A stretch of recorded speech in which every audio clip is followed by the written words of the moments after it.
Hi there and welcome to Bustthenet. Yes, this is the show I like to call Gamechanger. It's a chance for me to delve into your safe and hopefully, I don't know, maybe see something. But I get lots of interesting saves that people send, and I love doing these shows because it gives me a chance to see what other people are doing, what kind of saves they have, and once in a while, I get a chance to help somebody out, and I especially love that part about the whole thing. Okay, so thank you for sending in these saves. I'm looking forward to this little adventure that missed this our friend Bobby. He's Tobias Gustafsson in the game, and he sent the save in from Serie B. He's managing a site called Fidelis Andre. He's just gotten them promoted. I mean, not just. Yeah, they've been chasing the playoff spots for the last 2 seasons, narrowly missing out. But this season, they offered on a bad start. He's asked me for some help. Now, I think this is a fantastic save, but I wanna. The approach here is very important, right? When you begin a save like this, you have to have a rock solid approach. And I was just, I tend to follow other people on Twitch and other people who do similar little experiments on in the community. And there's one guy I want you guys to remember. His name is Warren FM, right? He's you can follow him. Is at Warren W _ Warren FM. Now he is pretty interesting. He's also another LFC fan, so it helps. And he's doing this interesting save in Kazakhstan, FC Bakino, and it's a very, very interesting save. But what I really enjoyed, and you should follow his little adventure, is this: his short-term goals. Now, this is very interesting because I keep talking about this in every single The Few challenge. I talk about this in my saves. It's not to lose. It's the secret to any lower league manager's success. Don't lose. When you don't lose, there's a chance that you might win. But if you keep losing, there's not going to be much of a chance of you winning. Because this game is funny in that sense that it reflects what happens in the real world. I mean, when teams go on a bad streak and start losing games, it's very hard to get out of it. But a lot of managers, the first thing they want to do when they take over a struggling side is we're going to shore up the defense. I mean, how many managers have you met who go in? The first thing you're gonna do is start scoring goals. I mean, like, how are you gonna win if you can't shore up the defense? So this Warren FM's little adventure is going to be something I encourage everybody to follow because it's a very, very cool blog. He's new at this, and I would definitely recommend that you check out his blog when you get the chance to. Right. So meanwhile, back here with this Fidelis Andrea save. Now, what is the first thing that I'll do when I go into a save like this is naturally check your schedule. Oops. So I did this. I changed the view. I've got a new view here. You can customize the current view. Okay, and you can put in formation or position formation. Why is this so important? For me, it is important. I don't know about you guys, but I like to see patterns. Right, when I'm looking at these patterns, your preseason used the 4-4-2 diamond arrow, and you thought you okay, I might do okay. In the Coppa Italia second round, 4-4 narrow win over Catanzaro. This would have been my first alarm bell, right? Okay, yeah, narrow wins. Then you gotta look at your match stats. Okay, 6 on target, not too bad. Only then you gotta look at the actual analysis of your game. This is something that I'm gonna show you here. And then I done a video called Big Chance Analysis. Now here, I will be looking at our chances and trying to identify what our big chances are. Big chances are anything that falls in this zone, right? So really, these are good chances, but not great chances, right? So you got 4, 3, 2. These are all pretty decent. One outside the box. Then you try to look at the goals themselves.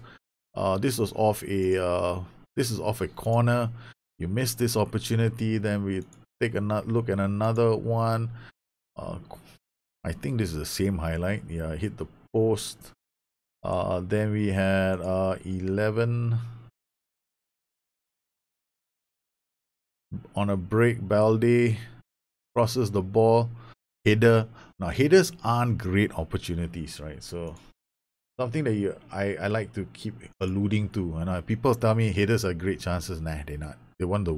I mean, they are good chances, but they're not great because You hardly will find a header that's a clear-cut opportunity. Another one. Is this the same one? I think I clicked the same one. Sorry. It looks like the same one, doesn't it? Yeah, it probably is. It should be this one. Okay, so there we go. Oh, nice through pass there. Plays it wide, cuts inside. He didn't square the ball. He took a shot at goal. Very difficult opportunity. So, really, how many chances did we see here? Anybody has a nice number? That's a nice through pass. Very difficult opportunity. Not a great chance. But we played a very, very nice through pass. Only one really good pass, and that went wide. And so, in a nutshell, no chances created inside the box. So this would tell immediately if I played this game, and I haven't even seen this. This is the first time I'm seeing it, and I went through it, and I went like, oh, no good. So you gotta look at all these kind of things. Like, okay, 4-1-3-2 played against a 5-3-2. Now here, if you look at this, right, you beat a 5-3-2, and then later on you played a narrow system and beat a 5-3-2 again. And you gotta ask yourself why. It will beat a narrow. Your 4-1-3-2 is going to be a narrow system, but then it will struggle against anything that's played with a wide system. So 4-1-3-2 played a 4-4-2 struggle. 4-1-3-2 played another 4-1-4-1 is struggle. Then your 4-1-3-2 played a 4-1. This one you won actually. This is against Cittadella. So again, sorry, wrong one. Where's Cittadella? Okay, so we have to go into this game and analyze. You analyze your wins, right? You do. Not just your losses, you always analyze your wins to see whether it's a fluke result. Okay, so here we got Fidelis, Andrea. We got like, okay, so we got one chance inside the box here. 8. Okay, so we go in and we watch this highlight. Okay, from the back, they hoof one up, hit it down. Okay, not bad. It's a good chance. It's a good chance. Then we got another one, Lino Penzo. Balde out wide to Brindelli, crosses the ball. It's a header, so not an easy chance. So you have one chance inside the box. Then we got woodwork. I think this is the woodwork one that we just saw, right? So yep, this is the one that hit the woodwork. Okay, then we got that's it. Then we got this one which went wide. So how many chances do you have that were so good inside the box? None. Again, this is screaming for, oh, something's not really right here. Clear-cut chances. The game said you had 2 clear-cut chances. It counted the header. So this is the reason why you got to be very careful with your chances inside the box. I'm pretty certain that I'm kind of right. Okay, so this is a good chance inside the box that you scored. This is probably one clear-cut chance that the game accepted as a clear-cut chance. But is it really a clear-cut chance? Narrow angle, left footer. Hard to say it's a clear-cut chance, right? So it's a good chance in a gray area, but not really a clear-cut chance. This one, Lino Penzo is probably rated as a clear-cut chance. Crossing into the box, nope, this is definitely not a clear-cut chance, but someone under the game may have rated it as a clear-cut chance. And then we've got this shot in the 10th, Mendola, Baloko, Balde scored a goal. This is a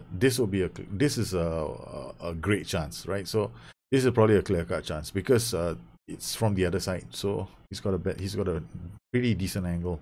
So you got 2 clear-cut chances which are here. Okay, not bad. So the game is actually not far off, right? So then we look at the number of shots you had inside the box. The number starts dropping dramatically. So in order for your 4-1-3-2 to be successful, you actually need to up your shots in the game. So that means you got to get more shots inside the box. You got to be more dominating inside the box. Or you got to be defensively solid so that you win by 1-0 margins, 2-0 margins. That's it. So your 4-1-3-2 has to be super rock solid defensively for it to be successful.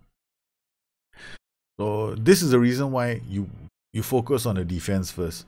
So the 4-1-3-2 does not handle itself very well against the wide systems. There's one here that in this match it seemed to have done well, but then we're just analyzing ours. We have to look at the other side as well. They had 1, 2, 3, 4, 5, 6 shots inside the box. So they were pretty unlucky themselves, right? They played the ball into the box. One shot directly at the keeper. Then they got Strizzolo, cuts inside Domenico, Ranieri. Okay, it is a header, it's not a very good chance. Then we got this one, which is another chance falling to the same player. Esposito crossing into as a header. Okay, fine. So your boys were dealing with headers the whole night long. And but he was the thing is that player was winning the headers. Yeah, inside the box. So the thing here is if you wanna do well, you gotta deny other teams' chances. So then we come to this goals, clear-cut chances. Let's just do last 20 matches. This is what you want to aim for. So your clear-cut chances, your conversion rate is pretty decent, 14 out of 22, which is pretty good. Okay, so it's pretty decent. I would say about 60%. You gotta up this. You gotta get more chances for yourself. If you look at the last 50 matches, 24 out of 30 against. But here the problem is this, right? If you're looking at the last 30 matches, 8 out of 12, 25 out of 35. The ratio of clear-cut chances created by the opposition, okay, is 12 chances. They convert 8 of them. You want to try and reduce this, not reduce the number, but you want to reduce the ratio. Either you want to reduce the number of clear-cut chances that they create.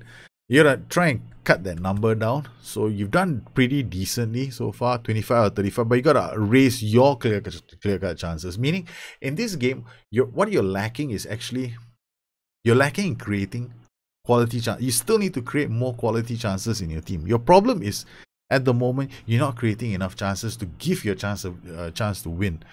So if you're looking at all these tactics that you've been using, 4-4-2 narrow versus the 4, it struggles against the wider systems. 4 wide, 4-4-2 struggling as a wide system, 4-1-3-2 struggling against a wide system, 4-1-3-2 narrow struggle against a wide system, 4-4-2 diamond narrow struggle against another 4-3-2-1 narrow. Okay, so that's definitely not good. Okay, because here you should have gone toe to toe with this system. If your narrow system can't take on another narrow system, there's something very, very wrong with the tactic, right? So if you look at the analysis again, teams, right? You hardly created any chances inside the box. I mean, you have like 1, 2, 3, 4, all saved by the keeper.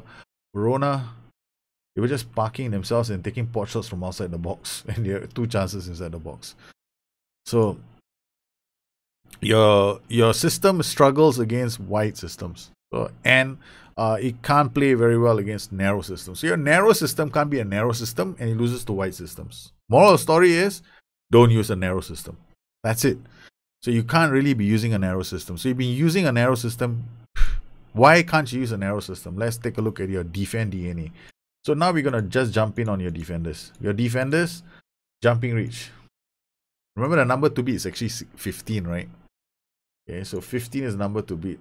But your number, you just beaten it, 15. Okay, so your defenders, you've got one guy who's got 15, you got another guy with 15, but you play with Alan Emperor in the middle. His jumping reach is only 13, so he doesn't win headers. So you've been playing with Mr. Emperor in your defense, and you've been struggling.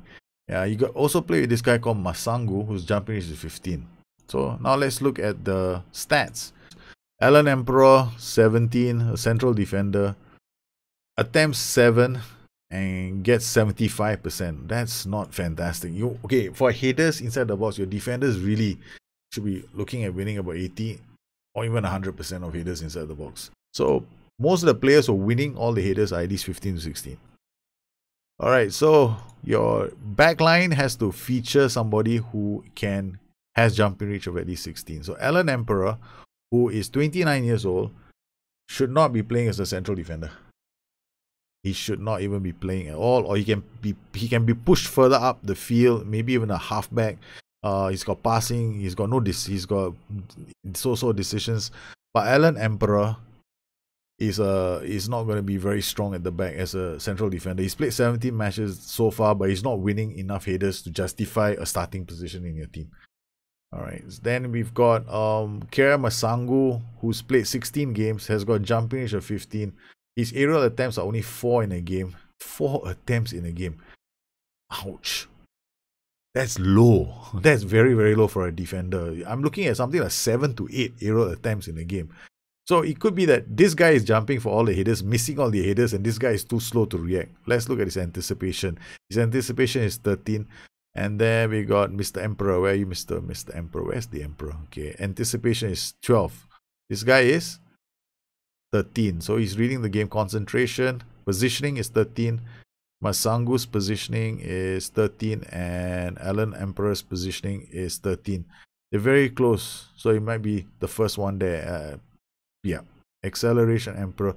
Emperor is winning all the headers. But the rating numbers are just not good enough.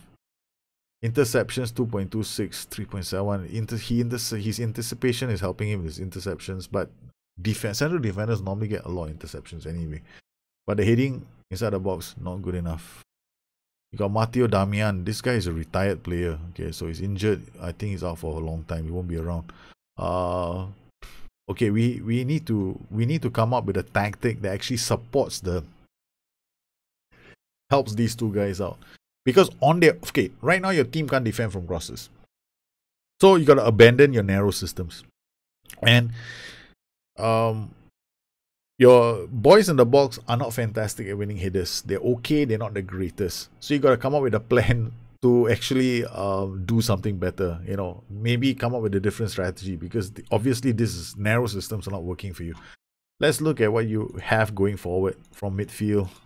Okay, so let's look at the defenders first. Do they have the pace and acceleration to get up the pitch?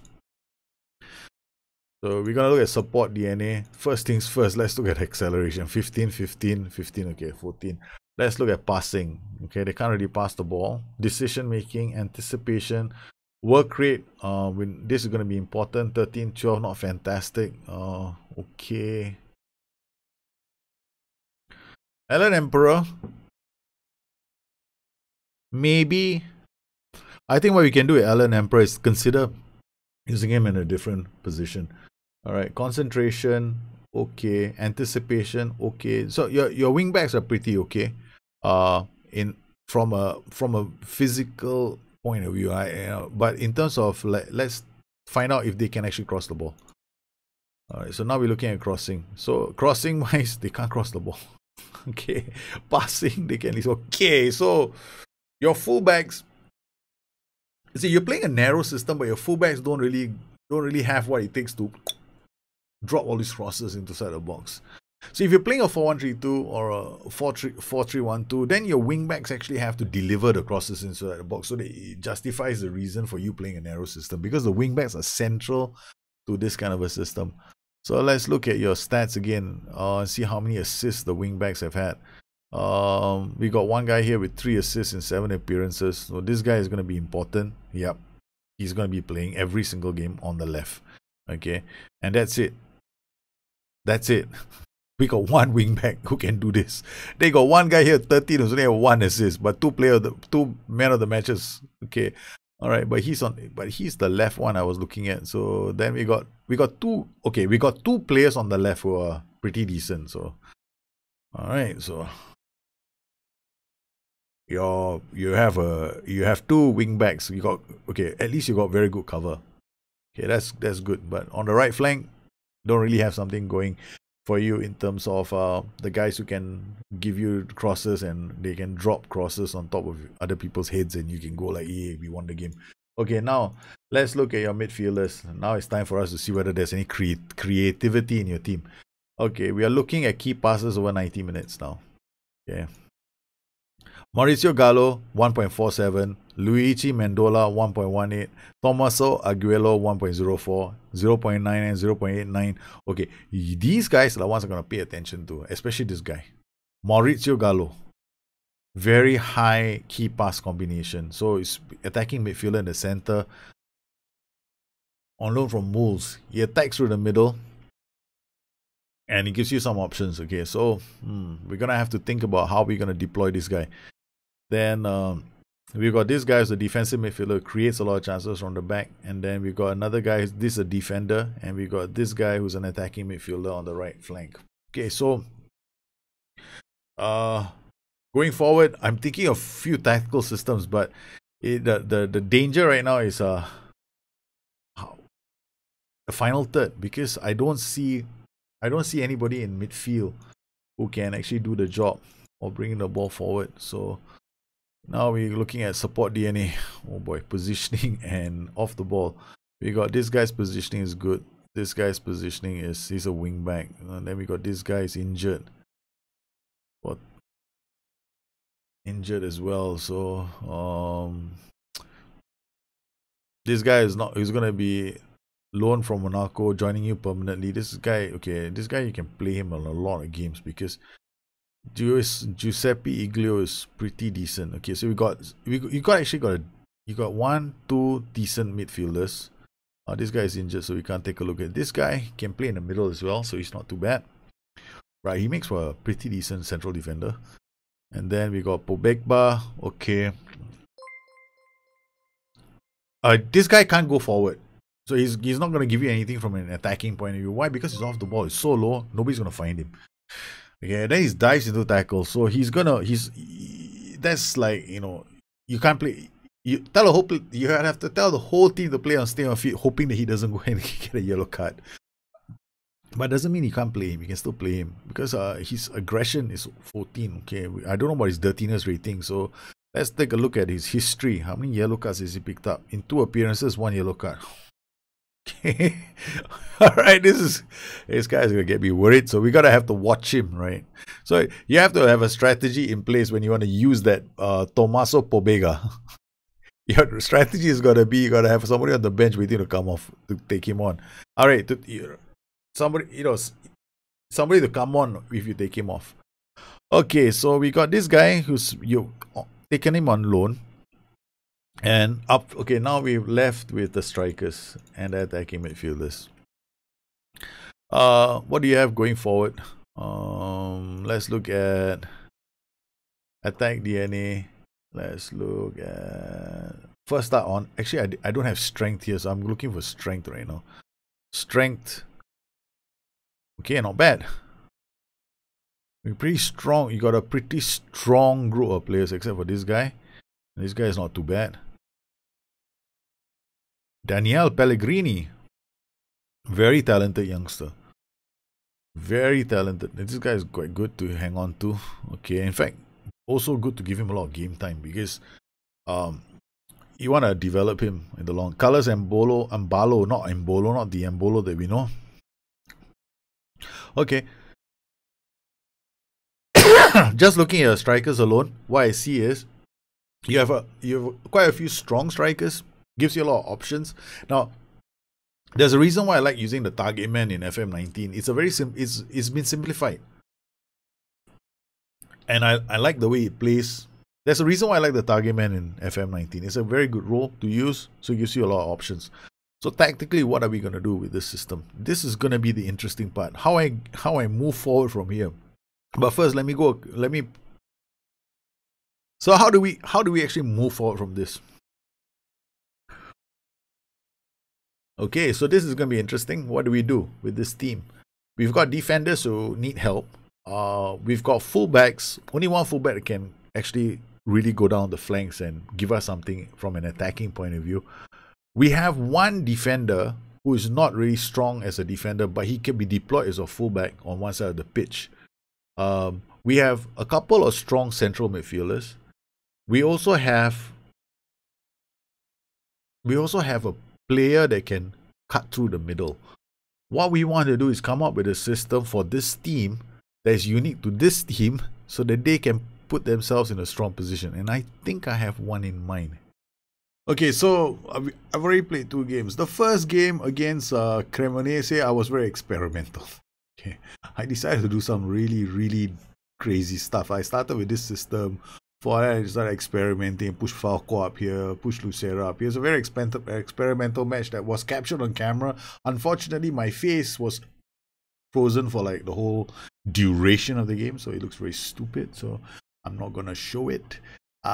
We managed to get a clean sheet. However, towards the end, I was thinking to myself, with goal down, I really need to come back. I really need to get a goal from this match. I don't want to start off with a defeat. So we switched to a 4-1-2-2-1. And we did okay. In fact, the goal that I scored is now one of my favorites as well in FM. It's a 4-pass move, I think. Started with the goalkeeper. So from the goalkeeper, he plays out to Brindelli. Brindelli is playing with an underlap instruction, goes inside, passes the ball to Penzo. Penzo holds the ball up, plays it through a ball, and Brindelli goes on to score. So it's only 3 players involved in their move. The goalkeeper, the fullback, and the target man. Perfecto. The goal I really want. Kind of goals I like in this game. I don't like, sometimes I like direct action, right? Score the goal. Sometimes I like to move the ball around. In our second match, we played with what we learned from the first game. And so from the first game, I learned that your team actually has potential. The situation with your team is actually quite simple, and it boils down to certain things that some people might not know. So I'm going to deal with that first. How do you know what's a good amount of jumping range? Now, if you do team comparison, that's true, but you want to know how your boys also rank. If I were to go through all my saves, you'll find that my team usually ranks very high in one statistic. It's key headers. My team usually, all my saves, Staley Bridge Diaries, Damon is number 1. Most of my saves, you see my defenders in the top 3. Right? So what you want to see is your defender here. But this is not a defender. They sold this guy. He's not playing for Spal. So here you don't know what the jumping numbers are. Here's jumping is 16. Hitting not that fantastic. Jumping reach is 17. Hitting not that fantastic. Desi, jumping reach is 16. And Scaglia, jumping reach, this is the outlier, 14. Okay, but you see the top 3 guys, jumping reach 16 or 17. You got to think about that as the number that you want to beat.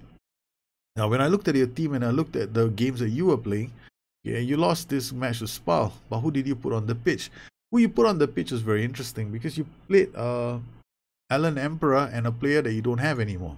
Since Sola Pasquani, but you play Emperor. Emperor's jump reach is only 13. So when you play with a narrow formation, you invite pressure on the flanks. When you play with narrow width, you invite pressure on the flanks. So you basically put yourself in a very bad situation. The stat that you always want to look for in your team is actually interceptions and winning key headers. Why are interceptions important? Interceptions are important because you generally want to give yourself 2 options. If you play with a high press, interceptions become vital, right? Because you want to intercept the ball before it becomes a ball that you have to tackle. Because if you have to tackle with a high press, sometimes you give up yellow cards. So interceptions are very valuable, so you don't have to tackle. And then when you're talking about in defense, you want your boys to step up with headers, right? So headers are important as well. So these are numbers that you got to keep an eye out for. You really, really need to understand why they're important. And if your team cannot play a narrow system or narrow width, you got to decide that very early in the season. And in the case of your team, it's out. There is no question about it. You can't play with. The tactic might have been good. The players are good because some of your matches you actually have the basis for success. Because if you look at the 4-4-2 diamond narrow, some of your matches you won. 4-3-1-2 Siena you won. So there is something in your team. You got Benevento narrow system you won. Okay, 4-4-2 diamond narrow Cremonese away you won with a 4-4-2 diamond narrow. So all these worked. What you really need to, where it failed. For some of the matches where you fail is what we're trying to figure out, and this is where you want to be a bit more meticulous with it. So what I did was went through your squad and discovered that there are only 3 defenders and you weren't using any one of them. Your first choice defenders are actually Masangu, Mariani, and Vagi. These are your 3 defenders. Why Vagi? Vagi's got jumping range of 16. Marking and tackling not that fantastic, but bravery, composure not that fantastic. Determination very low, but seriously, he's at least a better choice because he can always jump. Then you've got Mariani as well, another player who's got jumping range of 15, and you got Masangu, who probably is the best of the lot because he's the smartest guy up here. He's got brains. So this guy plays at the back. So my first choice for central defender is Masangu. Nobody else. He's my first choice, and I'll pair the 2 youngsters with him. I mean, they're all youngsters, but this is the brains, brains in the department. What I would do with you've been playing with Halif Dasen, right? I would not play with Halif Dasen. What I would do instead is to retrain him as a defensive midfielder because he doesn't have the jumping reach, but at least he can win the ball, win the tackles. Because we are forced into playing with Iglio right now. Of course, you have other players like Dan So who can play there, and then you've got Mendola coming back from injury. These are other options, right? But you don't want to waste this guy. So now you got Halif Darson, Iglio, Mendoza, Danso, and Mendola. There's 3 defensive midfielders here. Wow, suddenly your number of good players that you have just shot through the roof. Then we've got Biondo, Akunzo who can play here. So these are the players that you can look at and try out. So we actually started using a 4-1-2-2-1, and in a 4-1-2-2-1 setup like this, I went with Tommaso Aguolo, who's your fullback, as a winger, because he is the only player who can play on the left flank with a good cross. He's got 13 for crossing. Yeah, but what do you want a winger to do? You want him to cross the ball. I know people are going, but he's not a winger. Bullshit. Okay, the guy can get forward, he can cross the ball. What do wingers do? Do wingers actually, what do wingers? Do they dribble? Yeah, he dribbles. Do they cross the ball? Yes, they cross the ball. Do they pass? Yes, they pass the ball. What else? The wingers don't use their hands and throw the ball into the center of the penalty box. They cross the ball, so he can play as a winger. Right? So put him. In fact, I tried him as a winger. He did brilliantly as well. So you can use him as a winger. Biondo, roaming playmaker. I love the role because he can play as a roaming playmaker. If I play Ogello here as a winger and I play Alan Ampro, who's actually a much better fullback because he's got positioning, he's got tackling. He's not very fast, but at least he holds the ground very well. So we don't really need him to go up there and do crosses because we've got Aguelo. And then this means that we've got 1, 2, 3 guys who are pretty solid defensive. Masangu, I put him on the left side. Then this allows us to use Biondo. Biondo doesn't have any tackling on him, but it gives us options. For some matches, he can play as a roaming playmaker. Other matches, you may even want to consider playing him as an attacking playmaker if, once you start getting the results under your belt. Akunzo can also play here. Your options are crazy. You can play Akunzo here when Mendola comes back or when Danzo comes back. So Danzo is actually back. So, you can play Danzo here. And Akunzo can move here. So you've got so many other options here. So this is a very interesting setup that you have. And we actually use this tactic. And then the other version of this tactic is a box-to-box ball winning with your DMD, wingback, and Ogello. Not Ogello as a playmaker, but you've got Biondo who can play here. You've got the other guy, what's his name? Gallo who can play there as a playmaker. You've got so many players. Yeah, you got so many options in attack. The problem for you was your defense. You didn't get to use those options because you were using the wrong players in defense. Because you just couldn't stop teams from attacking you. So much so that you couldn't put any pressure on them. So we played against Cremonese. This game we scored a brilliant goal, but it was against Padova that it really shone because Padova was playing a 4-2-3-1. Padova, we played a very interesting match in the sense that I started with the winger inside forward combination, the second tactic, and what I did there also was use the overlap shot because we started the game and I recorded this game in a show called In the Hot Seat where I was talking through the game, and then I explained after about 5 minutes, 10 minutes in the show, I want the wingback to push up for a bit more. So I said, I don't want him to be on an attack duty. I still want him to defend, but I want his initial positioning to be high, so he is actually putting pressure on their player here called Nick Maras. Okay, he's the outside winger. So I wanted the outside winger to stay, following my player. So I actually put an overlap instruction on Brindelli, and Brindelli went on to do something in this game. So let's take a look at the goals from this game. Right. So I'll walk through the goals. We had a penalty as well, but most of the action was pretty interesting. Okay, so here we got Biondo playing to Iglio. And this is when I already asked Brindelli, I gave Brindelli the overlap instruction. But because I want his position to be high up the pitch. He played the perfect cross of Penzo. Penzo delivered the header into the box. And then our second goal, Lucera. This is when I changed to the second tactic. Because after about the first half, I decided, okay, fine, let's try something different. Okay, so our tactic changed to the 4-1-2-2-1 with the playmaker now. Right, so we had our playmaker is somewhere in this box, I think. Akunzo, no. Danzo. So you can see what happened. You got midfielders in the box. You got one target man. And Masangu playing as the box-to-box midfielder. Where's our playmaker? Our playmaker is actually here. Right. And then we got the box-to-box midfielder is here. And the other ball-winning midfielder is here. They're all inside the box. and we scored our second goal. Second goal scored. Third goal was off a penalty because they couldn't handle our movement inside the box and they gave up a penalty. And I was pretty happy with the performance. I seriously think there's nothing very wrong with your team. You can even go back to the narrow system if you want. The 4-4-2 diamond narrow, the 4-3-1-2. On condition that you use the same backline. Because this backline has got jumping reach of 15 and jumping reach of 15. And one guy here, jumping reach of 16. And I actually started with Vagi in this game. In the next game. There isn't a lot wrong with your team. It's just how you set up your defense. Fix the defense, and you're probably going to go on a good run.